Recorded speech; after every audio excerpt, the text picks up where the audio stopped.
저는 부모님께서 평화로운 노후를 보내시길 바라는 마음 하나로 고향에 멋진 전원주택을 지어드렸습니다. 하지만 완공 후 처음으로 찾아뵌 그 집에는 평화로움 대신 마당을 가로지르는 빨랫줄과 아이들의 울음소리, 그리고 마치 집주인 행세를 하는 외삼촌의 모습만이 저를 기다리고 있었습니다. 누구의 허락을 받았는지 묻는 대신 저는 바로 휴대폰을 꺼내 포클레인 한 대를 대문 앞으로 불렀습니다. 그리고 그 순간 이 조용한 시골 마을의 새벽을 깨우던 닭의 울음소리조차 그날 아침만큼 소란스럽지는 않았을 겁니다. 남편과 제 차가 마을로 들어서는 길목에 접어들던 순간이 아직도 생생합니다. 저는 흥분된 마음에 살짝 떨리는 손으로 핸들을 쥔 채였습니다. 민준 씨, 저기 봐요. 이 길이 예전에는 온통 울퉁불퉁한 웅덩이 투성이었잖아요. 차가 망가질 뻔한 적이 한두 번이 아니었는데 지금은 아스팔트가 매끈하게 쫙 깔렸네. 우리 고향도 정말 많이 발전했다. 그렇죠? 저는 제 목소리가 우스꽝스럽게 들릴 정도로 들떠서 말했습니다. 남편 민준 씨는 제 쪽으로 몸을 기울여 부드럽게 머리를 쓰다듬었습니다. 그의 온화한 미소에서 저만큼이나 기뻐하고 있다는 것을 느낄 수 있었습니다. 우리 서연이 설날에 시골 가는 어린애처럼 신났네. 저는 웃음을 터뜨렸지만 이내 자랑스러운 목소리로 말했습니다. 당연하죠. 내가 이 날을 얼마나 꿈꿔왔는데. 민준 씨, 우리 부모님 옛날 집 기억나요? 비만 오면 지붕에선 물이 새고 벽에는 금이 가서 방 안까지 빗물이 들어왔잖아요. 그때 돈만 벌면 꼭 부모님께 멋진 집을 지어드리겠다고 맹세했는데 이제 그 꿈이 현실이 된 거예요. 민준 씨는 고개를 끄덕였습니다. 장모님께서 고생 많이 하셨으니 이제 자식한테 효도 받으시면 정말 기뻐하실 거야. 저는 핸들을 살며시 쥐며 말했습니다. 아침에 부모님께서 마당에서 운동하시고 점심에는 발코니에 앉아 차를 마시며 넓은 들판을 내다보시는 모습을 상상만 해도 제 모든 노력이 보상받는 기분이에요. 이번에 내려가면 기념사진 정말 많이 찍어야지. 민준 씨가 예쁘게 찍어줘야 해요. 알았죠? 차는 서서히 속도를 줄여 제가 1년 가까이 도면 하나하나의 정성을 쏟아부은 옅은 노란색의 2층짜리 전원주택 대문 앞에 멈춰섰습니다. 하지만 마당을 본 첫 순간 저는 마치 누군가 제 머리 위로 찬물 한 양동이를 쏟아붓는 듯한 충격을 받았습니다. 저는 눈을 크게 뜨고 눈앞에 펼쳐진 광경을 믿을 수 없다는 듯 계속해서 깜빡였습니다. 세상에 이게 다 뭐야? 민준 씨는 미간을 찌푸렸습니다. 제 상상 속의 평화로운 풍경은 온데간데 없이 사라지고 당혹감만이 그 자리를 채웠습니다. 그가 형형색색의 옷들이 어지럽게 널려있는 빨랫줄을 가리켰습니다. 집에 누가 많이 와서 사나? 왜 이렇게 빨래가 많아? 그의 손가락이 가리키는 곳을 따라 제 시선이 향했고 눈에 들어오는 모든 것들이 저를 공격했습니다. 마치 값싼 하숙집처럼 마당을 가로지르는 요란한 빨랫줄, 길 한가운데 아무렇게나 쓰러져 있는 녹슨 자전거 2대, 그리고 제가 애지중지 심었던 잔디밭 위에는 사탕 껍질과 비닐봉지가 어지럽게 널려 있었습니다. 제 목소리는 차갑게 식어갔고 한 글자 한 글자가 목구멍을 베는 듯 했습니다. 아니요. 우리 부모님은 옷차림이 소박하고 단정하신 분들이에요. 절대로 이렇게 어지럽게 빨래를 널지 않으세요. 그리고 자전거도 없으시고요. 바로 그때 집안에서 시끄러운 트로트 음악 소리와 함께 아이들의 찢어지는 울음소리가 터져 나왔습니다. 한 여자의 날카로운 고함 소리가 뒤따랐습니다. 김민수, 조용히 못해. 엄마한테 맞고 싶어? 저는 관절이 하얗게 될 정도로 핸들을 꽉 쥐었습니다. 등골을 타고 오르는 차가운 기운에 심장이 불규칙하게 뛰기 시작했습니다. 아니야, 이건 손님이 아니야. 저는 떨리는 목소리로 겨우 숨을 내쉬었습니다. 아주 불길한 예감이 가슴속으로 스며들었습니다. 깨진 유리 조각을 밟는 심정으로 대문을 열고 집 안으로 들어섰습니다. 마지막으로 봤을 때는 더러운 발로 감히 들여놓을 엄두도 내지 못할 만큼 깨끗했던 그 고급스러운 거실은 마치 태풍이 휩쓸고 간 듯한 모습이었습니다. 제가 색깔을 맞추기 위해 일주일을 기다려 주문했던 아이보리색 가죽 소파 위에는 제 막내 외삼촌이 팬티 하나만 달랑 입고 앉아 있었습니다. 그는 소파에 몸을 기댄 채 원목 테이블 위로 다리를 아무렇게나 올려놓고 리모컨을 누르고 있었습니다. 그가 고개를 돌리며 태연하게 말했습니다. 서연이 왔냐? 오랜만에 오면서 외삼촌한테 연락도 없이 왔네? 저는 분노로 온몸에 소름이 돋았습니다. 외삼촌, 외숙모가 왜 저희 부모님 댁에 계시는 거예요? 부엌에서 외숙모가 과일 접시를 들고 나오며 입을 오물거리며 말했습니다. 서연이 왔구나? 내 엄마가 집이 넓으니 외삼촌네 식구들 와서 같이 살면 좋겠다고 해서 이사 왔지.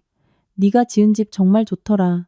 아주 고급스러워. 가구들도 다 명품이라 쓰기에도 좋고 말이야. 저는 시선을 돌렸습니다. 한때 반짝이던 원목 마루는 이제 더러운 발자국과 과자 부스러기로 가득했고 원목 테이블 위에는 담뱃재로 인해 생긴 둥글고 흉한 자국이 남아 있었습니다. 외숙모의 두 아이는 색연필로 하얀 벽에 낙서를 하고 있었습니다. 목이 메어왔고 목소리는 쥐어짜는 듯 겨우 나왔습니다. 저희 부모님은 어디 계세요? 외삼촌은 TV에서 눈을 떼지 않은 채 손을 휘저었습니다. 어디 계시긴 2층에 계시지. 작은 방에. 우리가 안방을 쓰시라고 했는데 두 분이 극구 사양하시더라고. 저는 그 자리에 얼어붙었습니다. 그들의 말 한마디 한마디가 망치처럼 제 머리를 내리쳤습니다. 저는 거의 뛰다시피 2층으로 올라갔습니다. 원래 저와 민준 씨가 서재로 쓰려고 설계했던 작은 책상과 의자 하나 겨우 들어갈 크기의 가장 작은 방. 떨리는 손으로 그 방문을 열었습니다. 문이 열리는 순간 저는 숨을 멈췄습니다. 부모님은 벽에 바싹 붙은 낡은 싱글 침대 위에 몸을 웅크리고 앉아 계셨습니다. 작은 창문으로 들어오는 희미한 빛은 방을 더욱 춥고 쓸쓸하게 만들었습니다. 방 안은 여행 가방, 플라스틱 대야, 낡은 가방 등 온갖 잡동사니로 가득 차 있었습니다. 어머니는 낡은 옷가지를 개고 계셨고 그 손은 미세하게 떨리고 있었습니다. 그리고 아버지, 언제나 집안의 기둥처럼 든든하다고 생각했던 그분은 의자에 멍하니 앉아 창밖의 작은 하늘 조각을 바라보고 계셨습니다. 그 모습은 마치 모든 것에 지쳐버린 듯 보였습니다. 목이 메고 눈시울이 뜨거워졌습니다. 아빠, 엄마, 제가 소리치자 어머니는 깜짝 놀라 뒤를 돌아보셨습니다. 낡은 옷을 든 손이 허공에서 멈췄습니다. 잠시 굳어있던 어머니는 더듬거리며 말했습니다. 서연아, 온다고 미리 말이라도 하지 그랬니? 저는 달려가 어머니 앞에 무릎을 꿇고 와락 껴안았습니다. 어머니의 옷에서 나는 냄새와 지친 숨결에 가슴이 찢어질 듯 아팠습니다. 왜 여기에 계세요? 왜 이 방이에요? 안방은요? 그리고 저 사람들은 왜 저러고 있는 거예요? 저는 더 이상 참지 못하고 말을 잇지 못한 채 믿을 수 없다는 듯 방 안을 둘러보았습니다. 아버지는 여전히 같은 자세로 앉아 오랫동안 억눌러 왔던 물방울이 떨어지는 듯한 깊은 한숨만 내쉬었습니다. 서연아, 그냥 돌아. 며칠만 있다가 나간다고 하더구나. 어머니는 고개를 숙인 채 두 손을 마주잡고 있다가 저를 올려다 보셨습니다. 눈가는 붉게 충혈되어 있었고 목소리는 스스로를 애써 진정시키려는 듯 했습니다. 내 외삼촌이 집을 팔아서 갈 곳이 없다고 하더구나. 내 외삼촌은 내 막내동생이잖니. 어릴 때 외할머니, 외할아버지가 돌아가시고 내가 혼자서 키우다시피 했는데 이제 와서 모른 척 할 수가 없었어. 나도 몇 번 말해봤지만 듣지를 않더구나. 며칠만 있겠다고. 어머니는 말을 멈추고 입술을 깨물었습니다. 뜨거운 눈물이 제 손등 위로 떨어졌습니다. 저는 울음을 삼켰습니다. 부모님의 말씀 한마디, 어머니의 눈물 한 방울이 칼날이 되어 제 심장을 후벼 파는 것 같았습니다. 저는 부모님께서 제가 지어드린 새 집에서 평화로운 노후를 보내시는 모습을 상상해 왔습니다. 그런데 이제 그분들은 원래 서재로 쓰려던 작은 방으로 밀려나 있고 다른 사람들이 집안 구석구석을 뻔뻔하게 차지하고 있었습니다. 저는 일어서서 어머니를 보고 다시 아버지를 보았습니다. 제 목소리는 낮게 가라앉았지만 한 글자 한 글자가 마룻바닥을 짓누르는 듯 무거웠습니다. 죄송하지만 이 일은 제가 처리하게 해주세요. 저는 계단을 내려갔습니다. 아래층에서는 외삼촌이 여전히 소파에 다리를 꼬고 앉아 있었고 외숙모는 TV를 켜고 귤을 까먹고 있었습니다. 마치 자기 집인 양 태연했습니다. 저는 거실 중앙에 멈춰 서서 두 주먹을 불끈 쥐었습니다. 외삼촌, 외숙모, 짐 싸세요. 오늘 당장 이 집에서 나가주세요. TV에서는 여전히 광고가 흘러나왔지만 모든 것이 순간 정지된 듯 했습니다. 외숙모가 저를 돌아보며 미간을 찌푸렸습니다. 방금 뭐라고 했니? 서연아, 저는 힘주어 말했습니다. 오늘 당장 나가시라고 말씀드렸어요. 외삼촌이 소파에서 벌떡 일어나며 놀라움을 감추지 못하는 목소리로 말했습니다. 너 지금 무슨 말버릇이야? 내 외삼촌한테 남대하듯 나가라고? 외숙모도 팔짱을 끼고 일어섰습니다. 아니, 이게 무슨 경우야? 갑자기 왜 이래? 내 엄마가 직접 와서 같이 살자고 해서 온 건데 조카가 한마디 한다고 우리가 나가야 해? 저는 그들을 보지 않고 계단 옆에 불안한 눈빛으로 서 계시는 어머니를 보았습니다. 그리고 다시 그들에게 시선을 돌렸습니다. 이 집은 제가 저희 부모님을 위해 지은 제 집이에요. 외삼촌, 외숙모가 안방까지 차지하고 저희 부모님을 사람 살도록 설계되지도 않은 작은 방에서 지내시게 하는 걸 더는 허락할 수 없어요. 외삼촌이 얼굴을 찌푸리며 턱을 치켜들었습니다. 내 부모님도 아무 말 안 하시는데 시집간 딸이 와서 자기가 여왕이라도 된 줄 아나? 저는 분노를 억누르며 침착함을 유지하려 애썼습니다. 저는 여왕도 아니고 배은망덕한 사람도 아니에요. 하지만 제 부모님이 이런 대우를 받으시는 걸 더는 지켜볼 수 없어요. 그러니 나가달라고 부탁드리는 거예요. 외숙모는 비웃으며 말했습니다. 그게 그렇게 쉬운 줄 알아? 우리가 나가면 우리 애들은 어디서 살고? 이 많은 짐은 다 어떡하고? 대낮에 사람을 길거리로 내쫓는 게 네가 생각하는 옳은 일이니? 저는 그녀를 똑바로 쳐다보았습니다. 어디로 가실지는 외삼촌과 외숙모가 알아서 하실 일이고 제 일은 이 집에서 더 이상 외부인이 없게 하는 거예요. 지금 당장요. 외삼촌은 즉시 도전적인 눈빛으로 한 글자 한 글자 힘주어 말했습니다. 외부인? 외삼촌하고 외숙모가 외부인이라고? 내 엄마가 어릴 때부터 나를 키웠는데 이제 와서 거지를 내쫓듯 하는 게 효도라고 할 수 있어? 저는 어머니를 돌아보았습니다. 어머니는 여전히 고개를 숙인 채 침묵하고 계셨습니다. 그 침묵이 수천 마디의 반대보다 제 가슴을 더 아프게 했습니다. 저는 손가락을 꽉 쥐었고 눈은 분노로 불타올랐습니다. 마지막으로 한 번만 더 말씀드릴게요. 나가세요. 제가 다른 방법을 쓰게 만들지 마세요. 더 이상 아무도 말하지 않았지만 외삼촌과 외숙모의 눈빛은 놀라움에서 완고함과 뻔뻔함으로 바뀌어 있었습니다. 제가 잘 아는 그 눈빛, 그들은 쉽게 물러서지 않을 것이고 저 또한 더 이상 부드럽게 대할 인내심이 남아있지 않았습니다. 저는 외투 주머니에서 휴대폰을 꺼내 몇 번 스크롤한 뒤 번호를 눌렀습니다. 그리고 집안의 모든 사람이 들을 수 있도록 일부러 큰 소리로 말했습니다. 여보세요? 포클레인 한 대 임대하려고 하는데요. 가장 큰 걸로요. 네, 맞습니다. 포클레인요. 주소는 청운면 행복길 10번지입니다. 지금 바로 필요합니다. 방 안은 갑자기 쥐죽은 듯 조용해졌습니다. 외삼촌은 소파에서 벌떡 일어났고 얼굴은 핏기 하나 없이 창백해졌습니다. 서연아, 너 미쳤어? 지금 뭐 하는 짓이야? 외숙모는 경악하며 들고 있던 과일 접시를 떨어뜨릴 뻔했습니다. 그녀는 제게 다가와 날카로운 목소리로 소리쳤습니다. 세상에, 이 애가 정신이 나갔나 봐. 포클레인을 불러서 집을 부수려는 거야? 너 사람도 아니야? 저는 전화를 끊고 아무 말도 하지 않았습니다. 포클레인의 굉음이 조용한 마을의 평화를 찢는 듯 울려 퍼졌습니다. 10분도 채 되지 않아 이웃들이 구름처럼 몰려와 철제 대문 너머를 기웃거렸습니다. 벌집을 쑤신 듯 웅성거리는 소리가 퍼져나갔습니다. 그리고 동네에서 가장 소문내기 좋아하는 옆집 박씨 아주머니의 익숙하고 날카로운 목소리가 또렷하게 들려왔습니다. 어머나, 저게 서연이 아니야? 부모님 뵈러 와서는 무슨 난리래? 포클레인까지 불러서 부모님 집을 부수려는 건가? 어떻게 저렇게 불효막심한 자식이 다 있담. 세상 말세야, 말세. 저는 몸을 돌려 박씨 아주머니를 똑바로 쳐다보았습니다. 아주머니, 이 집은 제가 지은 집입니다. 벽돌 한 장, 기둥 하나까지 모두 제 피땀 어린 돈으로 세운 거예요. 제 집을 가지고 제가 뭘 하든 그건 제 권리입니다. 평생 부모님께 기와장 하나 못 얹어드린 주제에 남의 집 앞에서 도덕을 논하고 남이 좋은 집 가졌다고 시기하는 것보다는 낫겠죠. 대문 앞의 분위기는 순간 싸늘해졌지만 여전히 거드는 목소리가 있었습니다. 마을에서 스스로를 최고 어른이자 도덕적인 인물로 여기는 김 어르신이 고개를 저으며 탁한 목소리로 분명하게 말했습니다. 어디 젊은 것이 말버릇이 저렇게 고약한가.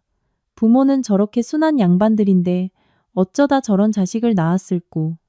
돈 좀 가졌다고 하늘 무서운 줄 모르는군. 저는 김 어르신을 똑바로 바라보며 말했습니다. 저는 자식된 도리를 알고 제가 지금 무엇을 하고 있는지도 정확히 압니다. 저는 제 돈으로 집을 지어 효도하고 있습니다. 실제 상황은 알지도 못하면서 혀만 놀려 도덕을 설파하는 분들보다는 낫다고 생각합니다. 저희 부모님이 순하시다고요? 맞습니다. 하지만 바로 그 때문에 이용당하고 자식이 지어준 집에서 하인처럼 살도록 내몰리신 겁니다. 저는 제 부모님을 지키기 위해 여기에 온 겁니다. 이것이 무례한 일입니까? 제 말이 끝나자마자 군중 속에서 다시 웅성거리는 소리가 일었습니다. 어떤 사람은 침묵했고 어떤 사람은 난처한 눈빛으로 저를 쳐다봤지만 누구도 미처 반응하기 전에 익숙한 연극 한 편이 제 눈앞에서 펼쳐지기 시작했습니다. 외삼촌이 셔츠가 삐져나온 채 마치 방금 침대에서 떨어진 듯 헝클어진 모습으로 집 안에서 나왔습니다. 그는 군중이 똑똑히 들을 수 있도록 일부러 큰 소리로 흐느끼며 말했습니다. 동네 분들, 이것 좀 보십시오. 저는 저 아이 엄마의 하나뿐인 동생입니다. 누님이 제가 가난하고 살 곳이 없다고 불쌍히 여겨 여기서 잠시 지내라고 했습니다. 그런데 제 피부치인 조카가 저를 생판남처럼 대합니다. 머물지도 못하게 하고 포클레인까지 불러서 집을 부수고 저희 가족을 길거리로 내쫓으려 합니다. 외숙모도 뒤질세라 손수건으로 눈물을 닦는 신용을 하며 따라 나왔습니다. 그녀는 눈물을 훔치며 흐느꼈습니다. 여러분 생각해 보세요. 저희가 여기서 저 아이 대신 두 분 노인네를 식사며 잠자리며 하나하나 다 챙겨드렸습니다. 지난 몇 달 동안 하루도 빠짐없이 약이며 식사며 다 챙겨드렸다고요. 그런데 이제 와서 안부 한마디 없이 저희를 대낮에 길바닥으로 내쫓으려 합니다. 세상에 이렇게 무정한 조카가 어디 있습니까? 저는 차가운 미소를 지으며 그들의 연극이 끝나기를 기다렸습니다.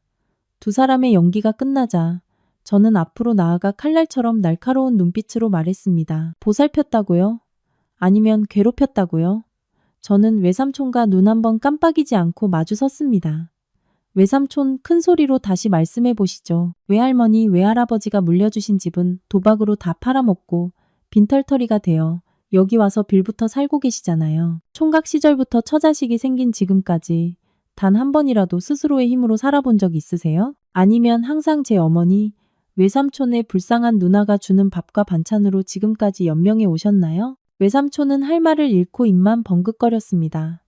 저는 다시 군중을 향해 말했습니다. 여기 계신 아저씨 아주머니들께 진심으로 묻겠습니다. 여러분이 저희 부모님이라면 딸이 지어준 집에 아내부터 아이들까지 온 가족을 데리고 들어와 안방을 차지하고 온갖 가구들을 부수고 정작 집주인인 자신들은 서재로 쓰려던 작은 방으로 밀려나 살게 하는 것을 허락하시겠습니까? 이것이 가족을 거두는 것이라고 생각하십니까?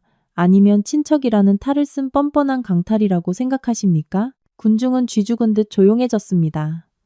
몇몇은 조용히 서로를 쳐다보았고 그 눈빛은 이제 상황을 이해한 듯 했습니다. 누군가는 조용히 고개를 끄덕였고 누군가는 차마 저를 더 이상 쳐다보지 못하고 고개를 돌렸습니다. 아까의 비아냥거리던 목소리는 바람 속 연기처럼 사라졌습니다. 하지만 여전히 군중 끝에서 몇몇 수군거리는 소리가 들려왔습니다. 그래도 그렇지. 너무 심하게 하네. 애들도 어린데 저 가족을 다 어디로 가라고 내쫓는담. 외삼촌과 외숙모는 분노와 수치심으로 얼굴이 붉어진 채 마당 한가운데에 얼어붙어 있었습니다. 그들은 제가 이렇게까지 대놓고 말할 줄은, 그리고 모든 것이 너무나 빨리 탄로나 새로운 변명을 꾸밀 시간조차 없을 줄은 상상도 못했을 겁니다. 외삼촌은 분노에 찬 눈으로 저를 쏘아보았지만 무력했고 외숙모는 너무나 큰 창피함에 얼굴을 돌려 붉어진 눈을 감추려 했습니다. 민준 씨는 여전히 제 뒤에 든든한 벽처럼 말없이 서 있었습니다. 그의 큰 키와 날카로운 눈빛은 사람들을 훑어보았고 제가 필요하다면 언제든 나설 준비가 되어 있었습니다. 제가 잠시 침묵하는 사이 갑자기 외숙모가 달려들었습니다. 얼굴은 시뻘겋게 달아올랐고 눈은 공기를 찢을 듯 이글거렸습니다. 그녀는 제 바로 앞에 서서 허리에 손을 얹고 마치 날카로운 새가 숫돌에 갈리는 듯한 목소리로 말했습니다. 딸은 시집가면 출가회인이라더니 그 말이 딱 맞네. 지난 몇 년간 내 부모님이 시골에서 어떻게 사셨는지 알기나 해. 1년에 몇 번이나 내려왔다고. 오기만 하면 집안을 뒤집어 놓고 효도 우누네. 우리가 너 대신 노인네들 하나하나 다 챙겨드렸어. 추운 겨울에는 아침마다 죽을 끓여드렸고 더운 여름에는 부채질해드렸다고. 그런데 이제 와서 고맙다는 말 한마디 없이 오히려 소리 지르고 내쫓아? 돈 많은 남자 만나 시집가니 네가 뭐라도 된 것 같아? 그렇게 잘났으면 남편 버리고 여기 남아서 네 부모님 직접 모셔보시지 그래. 그 말을 듣는 순간 가슴이 철렁했지만 제가 반응하기도 전에 외삼촌의 칼날 같은 목소리가 들려왔습니다. 네가 뭐 대단한 사람인 줄 알아? 네가 누군지 잊었어? 서연아. 부모님 없었으면, 친척 없었으면, 이 땅이 널 키워주지 않았으면 넌 아무것도 아니야. 돈 몇 푼으로 집 지었다고 그렇게 거만하게 굴어. 그는 턱을 치켜들고 다가와 제 얼굴을 손가락으로 가리키며 단호하게 말했습니다. 집은 지었을지 몰라도 정책은 못 지었지? 고향에 와서 안부 인사 한마디 하는 사람도 없고. 네 얼굴에서는 이제 돈 냄새밖에 안 나. 저는 고개를 돌렸습니다. 피하고 싶어서가 아니라 한순간만 더 쳐다보면 너무나 가혹한 말을 내뱉을까 두려웠기 때문입니다. 하지만 그때 언제 입을 다물어야 할지 모르는 박씨 아주머니의 가시 돋친 목소리가 다시 들려왔습니다. 그러게 말이야. 돈이면 귀신도 부린다더니 이제 보니 틀렸네. 돈이 있어도 친척 무시하고 이 동네 사람들을 다 무시하면 그 돈이 무슨 소용이야. 봐봐. 피를 나눈 가족끼리도 저렇게 박살이 나는데 무슨 정이 남아있겠어. 모든 것이 극에 달한 순간 제 등 뒤에서 민준 씨의 낮고 분명한 목소리가 울려 퍼졌습니다. 모두 조용히 해주시죠. 제가 돌아보자 그의 큰 체격의 마당에 있던 모든 사람들이 한 걸음 물러서는 듯했고 아무도 감히 끼어들지 못했습니다. 그리고 그는 외삼촌을 향해 시선을 돌렸습니다. 다시 한번 말씀드리지만 이 집은 제 장인 장모님 댁입니다. 외삼촌과 외숙모께서는 이 집의 주인이 아니시니 짐을 정리해서 즉시 퇴거해 주시기 바랍니다. 외삼촌은 억지 미소를 지었지만 목소리는 약간 떨리기 시작했습니다. 자네는 사위일 뿐이야. 사위, 처갓집 일에 끼어들지 말게. 이건 우리 집안일이지. 자네가 나설 일이 아니야. 민준 씨는 눈 하나 깜빡이지 않고 그대로 서 있었습니다. 제 아내의 일은 곧 제 일입니다. 그리고 제 처가의 재산을 다른 사람이 무단으로 점유하는 것은 더욱더 제 일입니다. 마당은 순식간에 조용해졌습니다. 박씨 아주머니는 입을 다물었고 김 어르신도 고개를 돌렸습니다. 아무도 더 이상 끼어들지 않았습니다. 저는 공기가 변하는 것을 느꼈습니다. 외삼촌이 무언가 더 반박하려 했지만 말을 꺼내기도 전에 민준 씨가 휴대폰을 꺼냈습니다. 김 팀장? 나 민준이야. 지금 서연이 고향에 내려와 있는데 집안에 좀 문제가 생겨서 모르는 사람들이 허락 없이 들어와 재산을 무단 점유하고 있네. 청운면 행복길 10번지로 경찰 좀 보내줄 수 있나? 법적 절차에 따라 최대한 신속하게 처리해줬으면 좋겠어. 고맙네. 그는 전화를 끊고 주머니에 휴대폰을 넣었습니다. 더 이상 아무 말도 필요 없었습니다. 경찰, 법적 절차라는 단어가 맑은 하늘의 날벼락처럼 울려 퍼졌습니다. 외삼촌은 사형 선고라도 들은 사람처럼 얼굴이 하얗게 질려 굳어버렸습니다. 외숙모는 못에 박힌 듯 그 자리에 얼어붙었습니다. 손에서 힘이 풀려 손수건이 바닥에 떨어졌지만 주울 생각도 못했고 입은 벌어졌지만 아무 소리도 내지 못했습니다. 이웃들은 조용히 흩어지기 시작했습니다. 고개를 숙이는 사람, 등을 돌리는 사람. 더 이상 통쾌해 하는 눈빛도 수군거리는 소리도 없었습니다. 저는 아까부터 문가에 서 계시던 부모님을 보았습니다. 두 분의 얼굴에는 여전히 충격이 가시지 않은 모습이었습니다. 민준 씨가 경찰에 전화한 후 외삼촌과 외숙모가 조용히 짐을 쌀 줄 알았지만 저는 그들을 너무 얕봤습니다. 더 이상 변명할 길이 없자 그들은 가장 낡았지만 가장 악랄한 방법으로 공격해왔습니다. 바로 어머니의 연민과 약한 마음을 파고드는 것이었습니다. 제가 부모님께 방에 들어가서 쉬시겠냐고 묻기 위해 등을 돌리는 순간 등 뒤에서 흐느끼는 소리가 들렸습니다. 고개를 돌려보니 외삼촌이 어머니의 발치에 엎드려 무릎에 머리를 파묻고 있었습니다. 눈물 콧물이 타일 바닥 위로 흘러내렸습니다. 누님, 제발 저 좀 살려주세요. 제가 누님의 막내 동생이잖아요. 피를 나눈 동생이란 말입니다. 누님, 서연이한테 말 좀 잘해주세요. 지금 저희를 내쫓으면 저희는 어디로 갑니까? 제 처자식은 누구한테 의지하라고요? 누님, 제가 길바닥에서 죽기를 바라세요? 차라리 죽는 게 낫겠습니다. 그의 말 한마디 한마디는 어머니의 약한 심장이라는 치명적인 약점을 향해 날아가는 화살과도 같았습니다. 곧이어 외숙모도 지지 않았습니다. 그녀는 남편 옆으로 달려와 무릎을 꿇고 마치 상갓집처럼 통곡했습니다. 형님, 저희가 잘못했어요. 하지만 저희 애들 좀 보세요. 애들이 무슨 죄가 있겠어요, 형님. 이 땡볕에 길거리로 나가면 애들이 어디로 가겠어요? 어디서 머물겠냐고요. 제발 애들을 봐서라도 저희를 내쫓지 말아주세요. 저희를 막다른 길로 몰지 말아주세요, 형님. 어머니의 몸이 흔들리는 것이 보였습니다. 어머니는 손으로 입을 가렸고 눈에는 눈물이 가득 고였으며 얼굴은 창백해졌습니다. 서연아, 어머니는 저를 돌아보며 애원하는 눈빛으로 말했습니다. 그냥 며칠만 더 있게 해주면 안 될까?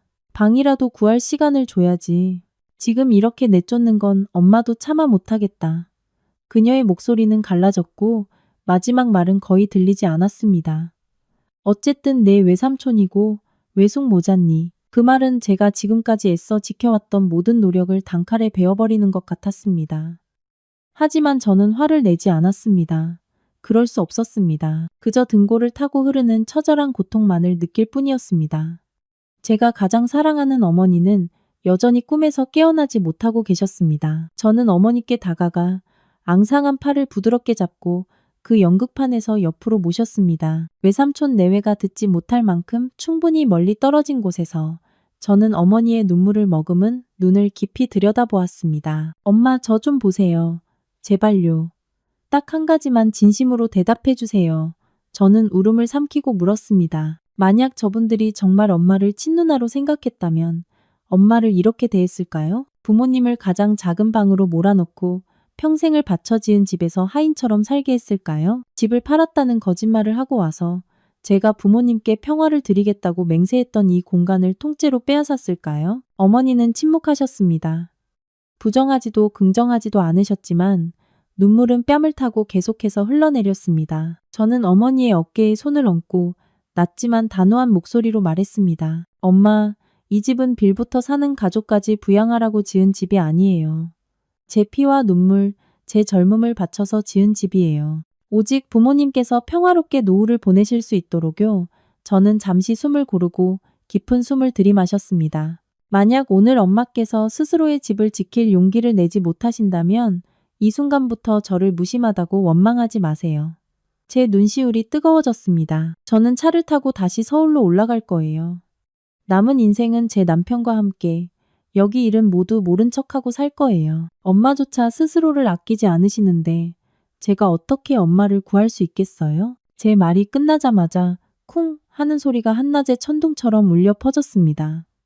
깜짝 놀라 돌아보니 그곳에는 아버지가 서 계셨습니다. 평생을 침묵과 인내로 살아오신 분. 아버지는 마당에 돌 테이블을 손으로 내리치셨고 얼굴은 붉게 상기되었으며 눈은 오랫동안 억눌러온 분노로 충혈되어 있었습니다. 그의 목소리는 크지 않았지만 모두를 얼어붙게 하기에 충분했습니다. 그만해라. 내가 그만하라고 했다. 아버지는 한 걸음 앞으로 나섰습니다. 마치 기둥처럼 마당 중앙에 서서 등을 곧게 펴고 주먹을 불끈 쥐었습니다. 여기는 우리 부부와 내 딸의 집이다. 자네와 자네 아내는 지금 당장 짐 싸서 여기서 나가게. 저는 아버지가 그렇게 큰 소리로 말씀하시는 것을 들어본 적이 없었습니다. 더군다나 아내와 딸을 지키기 위해 나서는 더 이상 인내하는 남자가 아닌 진정한 가장의 모습으로 그렇게 단호하신 적은 단 한 번도 없었습니다. 어머니는 남편을 경악한 표정으로 바라보았습니다. 그녀는 손으로 입을 가렸지만 이내 아버지의 눈빛에서 전해진 불꽃이 옮겨붙은 듯 했습니다. 어머니는 눈물을 닦고 깊은 숨을 들이쉬었습니다. 그녀는 앞으로 나아가 막내 동생과 마주 섰습니다. 그 눈빛은 더 이상 두려움에 떨지 않았고 단호하고 확고했습니다. 영철아, 잘 들어라. 어머니의 목소리는 약간 쉬어 있었지만 한마디 한마디가 분명했습니다.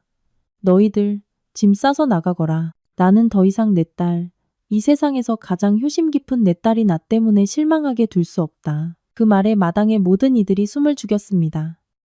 외삼촌은 입을 벌려 무언가 말하려 했고 외숙모도 무릎을 일으키며 평소처럼 통곡할 준비를 하는 듯 했습니다. 하지만 그들이 입을 떼기도 전에 민준 씨가 팔짱을 끼고 한 걸음 앞으로 나섰습니다. 그의 눈빛은 얼음장처럼 차가웠고 그 눈빛 하나만으로도 두 사람은 그 자리에 얼어붙었습니다.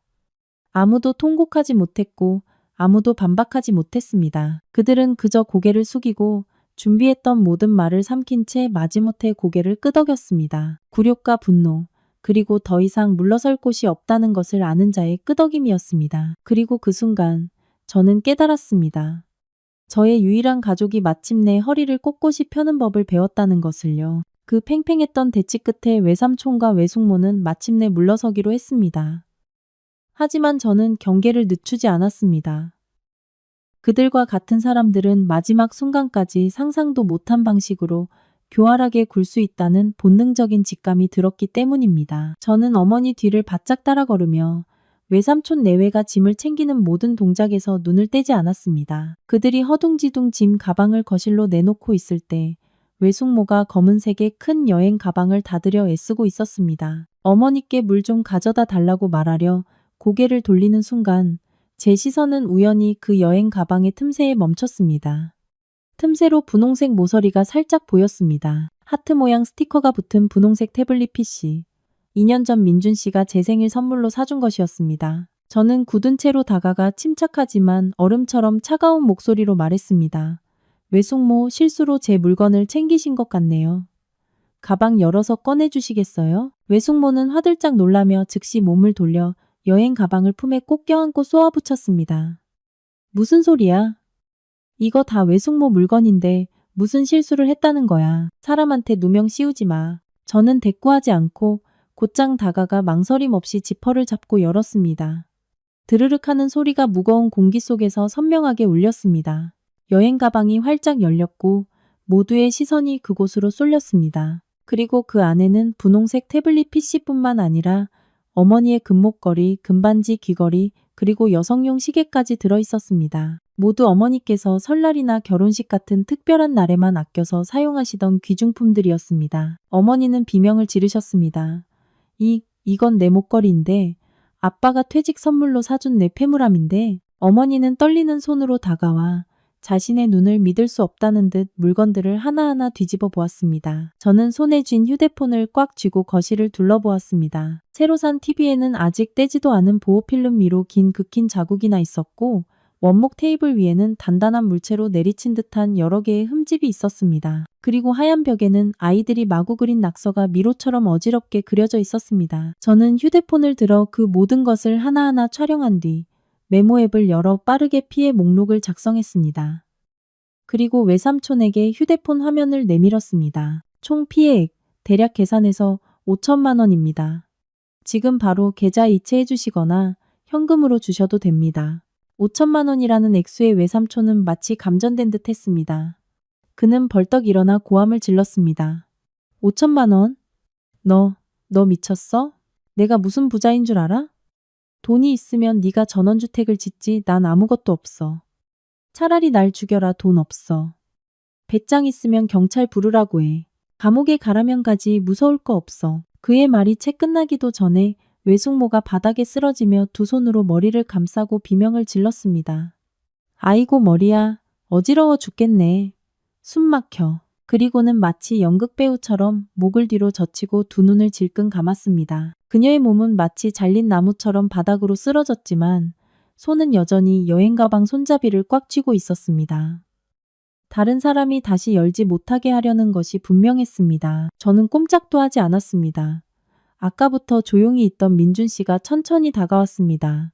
서두르지도 화를 내지도 않았습니다. 그는 바닥에서 벌어지는 연극에는 눈길도 주지 않고 저를 보며 내가 처리할 테니 걱정 말라는 듯 가볍게 고개를 끄덕였습니다. 그리고는 돌아서서 낮고 칼날처럼 날카로운 목소리로 또렷하게 말했습니다. 한 번만 말하겠습니다. 선택지는 두 가지입니다. 첫째, 5천만 원을 모두 지불하고 지금 당장 여기서 나간다. 둘째, 다 같이 경찰을 기다리고 저는 재산무단 점유와 절도, 두 가지 혐의로 고소장을 접수한다. 그는 잠시 말을 멈추고 이었습니다. 이 정도 피해액에 재물 손괴까지 더하면 두 분이 얼마 동안 징역을 살게 될지는 모르겠지만 한 가지는 확실히 보장하죠. 제 아내 계좌에 정확히 이 금액이 입금되지 않으면 두 분은 절대 이 대문 밖으로 나가지 못할 겁니다. 집안은 순식간에 얼어붙었고 아무도 감히 숨을 크게 쉬지 못했습니다.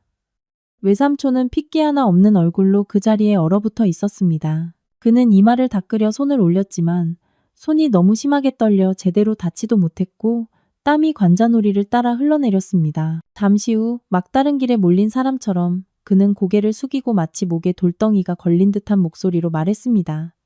알았어. 친구한테 전화해볼게. 저는 더 말하지 않고 휴대폰을 꺼내 은행 QR코드가 있는 화면을 내밀었습니다. 15분 후 외숙모가 여전히 바닥에 기절한 척 누워 가끔 실눈을 뜨고 주위를 살피는 동안 제 휴대폰에서 띵하는 알림음이 울렸습니다. 화면에는 5천만 원이 입금되었습니다. 라는 메시지가 선명하게 떠 있었습니다. 저는 아무 말 없이 돌아섰습니다. 어머니는 지치면서도 안도하는 한숨을 내쉬었고 아버지는 조용히 자리에 앉아 마치 천근만근의 돌덩이를 어깨에서 내려놓은 사람처럼 눈을 감으셨습니다. 그리고 저는 알았습니다. 아프고 지치더라도 이제는 모든 것을 끝내야 할 시간이라는 것을요. 마지막 여행 가방이 외삼촌의 손에 끌려 현관을 나서는 순간 저는 비로소 공기 중에 퍼지는 공허함을 느낄 수 있었습니다. 분노 때문이 아닌 극심한 압박감 뒤에 찾아온 고요한 안도감이었습니다. 외삼촌과 외숙모는 더 이상 물러설 곳이 없는 패배자처럼 잿빛 얼굴로 고개를 숙이고 있었습니다. 외숙모는 한 손으로 작은 아이를 이끌고 다른 한 손으로는 찌그러진 밥솥을 들고 있었습니다. 외삼촌은 낡은 오토바이 뒤에 해진 배낭을 묶고 있었습니다. 그들이 짐을 옮길 때마다 덜컹거리는 소리가 울렸습니다. 이웃들은 더 이상 수군거리지 않았습니다. 그저 차가운 눈빛으로 조용히 서 있을 뿐이었습니다. 어떤 이는 팔짱을 낀 채 마치 마을의 수치를 떠나보내는 듯한 눈으로 그들을 지켜보았습니다. 어떤 이는 참아보지 못하고 고개를 저으며 한숨을 쉬었지만 아무도 입을 열지 않았습니다. 아이들과 어지러운 짐을 실은 낡은 오토바이가 대문을 나섰습니다. 힘없는 엔진 소리가 싸늘한 오후 공기 속에 울려 퍼졌습니다. 저는 말없이 움직이지도 않고 서 있었습니다.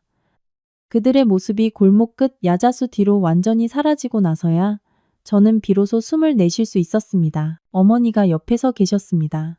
손은 여전히 떨리고 있었지만 목소리는 부드러워져 있었습니다. 어머니는 제 손을 잡고 꽉 쥐며 속삭였습니다. 고맙다, 우리 딸. 그리고 민준 서방도 고마워. 이 늙은 부모가 못나서 너희들을 이렇게 고생시켰구나. 저는 대답 대신 어머니의 손을 가만히 다시 쥐었습니다. 그 순간 어머니는 몇 년은 더 늙어 보이셨지만 그 눈에는 이전과는 다른 빛이 있었습니다. 두려움이나 회피가 아닌 깨달음의 빛이었습니다. 아버지는 그때서야 민준 씨의 어깨를 두드리셨습니다. 그의 눈빛은 차분했지만 빛나고 있었습니다. 자네들 덕분에 우리가 정신을 차렸네. 이제부터 이 집에는 평화만 있을 것이고 누구도 다시는 이 집을 망가뜨리지 못할 걸세. 저는 말없이 고개를 끄덕였습니다. 외삼촌 내외의 등 뒤로 닫힌 대문은 우리 가족의 어두웠던 과거의 한 장을 함께 닫아주었습니다. 며칠 후 저와 민준 씨가 서울로 돌아가기 위해 짐을 챙길 때 집안의 공기는 한결 가벼워져 있었습니다. 어머니는 다시 화초를 가꾸기 시작하셨고 아버지는 찻장을 열어 마치 되찾은 공간을 확인하듯 찻잔 하나하나를 정성껏 닦고 계셨습니다. 벽은 깨끗하게 다시 칠해졌고 TV도 새 것으로 바뀌어 있었습니다. 우리가 대문을 나설 때 예전에 외숙모 편을 가장 열렬히 들었던 박씨 아주머니가 다가왔습니다. 그녀의 목소리는 여전히 특유의 비꼬는 말투가 섞여 있었지만 이번에는 약간의 경계심이 느껴졌습니다. 어머, 벌써들 가는 거야? 하긴 이렇게 큰 집에 늙은이 둘만 사는 것도 낭비지. 낭비야. 제가 돌아보기도 전에 어머니가 먼저 앞으로 나서셨습니다. 더 이상 예전처럼 주눅든 모습이 아니었습니다. 어머니는 등을 곧게 펴고 박씨 아주머니를 똑바로 쳐다보며 옅은 미소를 지으셨습니다. 제가 수십 년간 한 번도 본 적 없었던 그렇게 선명한 미소였습니다. 아이고, 박씨 동생, 걱정해줘서 고마워요. 어머니는 부드러우면서도 단호한 목소리로 말했습니다. 우리 집은 우리 딸이 다 알아서 해줘요. 동생은 동생 집이나 잘 신경 쓰세요. 그리고 우리 딸 말이에요. 얼마나 효심이 깊고 부모 생각하는지 몰라요. 나는 우리 딸이 정말 자랑스러워. 동생 눈에는 낭비로 보일지 몰라도 우리한테는 이게 다 복이고 우리 집안의 플로피이예요. 박씨 아주머니는 얼굴이 붉어진 채 굳어버렸습니다.